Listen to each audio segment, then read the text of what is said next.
శ్రీనివాసుడి కళ్యాణం ఎంత వైభవంగా జరుగుతుందో తెలుసా? ఒక మహానగరాన్నే నిర్మిస్తాడు నారాయణవనంలో శ్రీనివాసుడు. పెళ్లికి వచ్చేది సామాన్యులు కాదు కదా.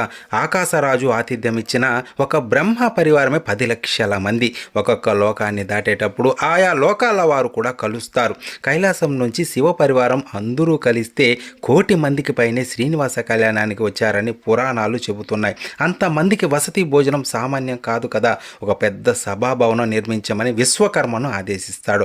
ఇక భోజనాల విషయానికి వస్తే అగ్నిదేవుడికి ఆ బాధ్యత ఇస్తాడు.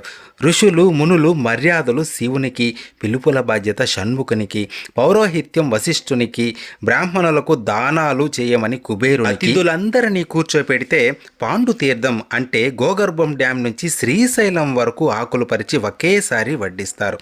దశమి నాడు రాత్రి వివాహం జరుగుతుంది. ఆకాశరాజు శ్రీవారి పాదాలు కడిగి కన్యాదానం చేస్తారు.